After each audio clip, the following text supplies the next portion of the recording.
Hey guys, Antiheals here for a second episode of what has become a little bit of a series I'm going to be trying to start. The first episode didn't exactly end up super hot, but hopefully this second time around, maybe it might be a bit more interesting with a bit more recent of a figure to look at. So, today we're looking at the War for Cybertron Earthrise Leader Class Optimus Prime, complete with his trailer. This guy was a hassle to find, just due to everybody wanting him. He's quite lovely. But before we get looking at the figure itself, just a quick look at the packaging. It is a large box. And on the back, it's a little hard to see at this angle, so let's pick it up. We do have pictures as well as showing off some of his specialities here. But enough fascinating over a box. Let's take a look at the actual figure. So, starting in vehicle mode, just because that's how I had him showed off on my display, which I will be working through my display as much as I can. The figure is a very nice truck with a trailer. I'm not too familiar with the exact variety of truck it's at least roughly based on, but it's a nice flat front, the classic brick cab that we come to expect from an Optimus. And in fact,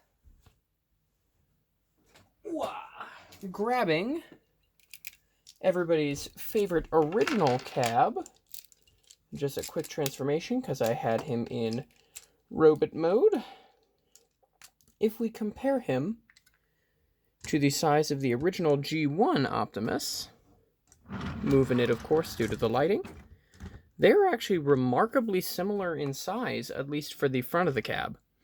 Now naturally the back of the cabs, Optimus G1 certainly has a lot flatter of a profile compared to the Earthrise one.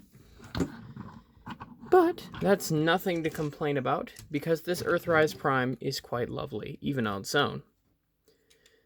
So, we've gotten a wonderful look at the cab itself. There's not really any functionality specific to the car itself. However, it has wheels on its own, so it can roll, and that is lovely. Well, without any further ado, before we get to the transformation, let's take a quick look at his trailer. So, Optimus's trailer you do have the option of taking down the back, and that, while it can't exactly work as a ramp, it gives the illusion of a ramp. And you can fit smaller figures in here. Most deluxes are not going to fit. It's going to be mainly legend size, or specifically the deluxe cliff jumper from Earthrise does fit in here. Sadly, I don't have those nearby, so I can't really show you, but I assure you, roughly cliff jumper or masterpiece B size fits in here. Then looking inside here, we do have several ports on the inside of his trailer that would work for storing anything like his weapon or other folks' weapons. And we also have the classic anti-aircraft gun that seems to be included in all of his trailers. Except this time, kind of like MP44, you can actually remove the anti-aircraft gun. And unlike any super complicated system, it does have a peg that you can attach it like it was a normal weapon onto other stuff. But we're going to go ahead and reinstall that. There's 2 holes in the back, 2 pegs here on this. That plugs in, then it just sits in. We're going to close up the trailer for now. And we're going to go ahead and look at the transformation for this guy. So, I'm going to be honest, I never actually looked at the transformation guide that this Optimus comes with. I just kind of figured it out by finagling with him. But don't be afraid to use it if you need. So, taking off his blaster, that can fold out to actually form his true ion blaster. Then there's tabs on the sides of his vehicle that all come untabbed. Then the entire front of the vehicle is on a hinge and can push up. Then untab his front wheels. And that After pushing in these two tanks to form the back of his thighs, go ahead and move down his legs, and feel free to close up his knee pads at this point as well. Then, open up the feet, split his legs apart. We can unhook his arms and get those out of the way, closing up his back ab sections, I guess, and turning the entire front of the vehicle around. We can flip up the what was the front bumper of the car up into his back and fold the tires up. Open up this back section here. It was just tabbed in. Then if we lift the entire thing, rotate his head around, and plug that in the same way that it was plugged in for vehicle mode. It's just the same tab for that.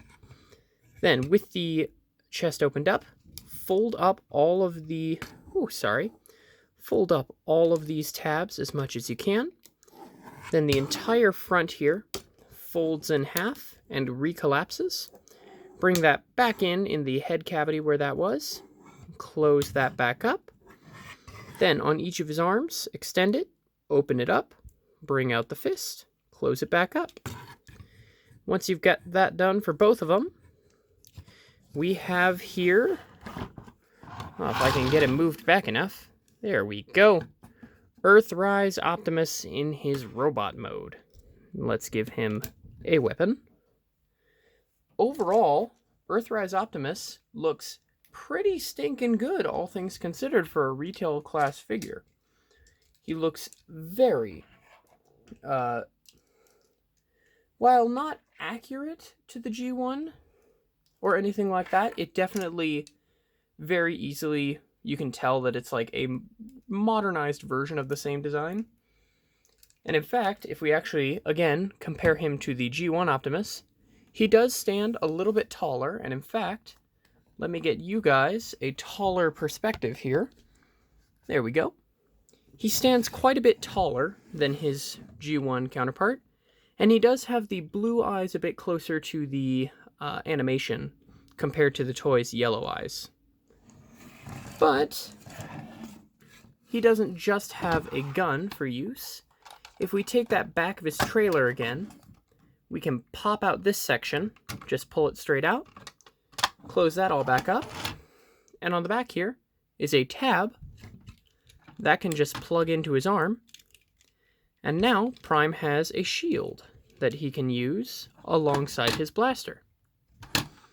And of course, Prime always has his little repair station, but if you don't want to worry about him coming back to the repair station, you can always take off his anti-aircraft gun, plug that into his back, incidentally where I had his gun stored in vehicle mode. Wonderful spot for it when it's folded up.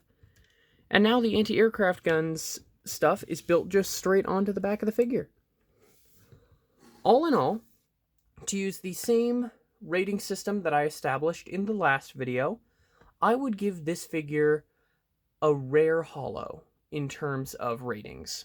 It's a wonderful figure and certainly a cut above the rest, but to be honest, for the size that it is, like as you see compared to G1 Optimus, he's not that big of a figure, especially for a leader class. He's got a lot of cool stuff that comes with him, but I kind of would have preferred to have this guy as a Voyager. However, there is one thing that I forgot about with this figure that I just love beyond all else, and it may push it just a tiny bit higher for me. So Optimus, if you open up his windows, does have a matrix of leadership. And this matrix of leadership is removable. I found it to be a little shaky after the first removal when it stays in, but it is quite lovely. A little bit of translucent plastic in the middle. I believe it's actually all that color and just painted to give the effect of the real matrix. It's hollow on one side and it's full on the other. But if we take stuff out of his hands, actually if we just empty him of all of his stuff,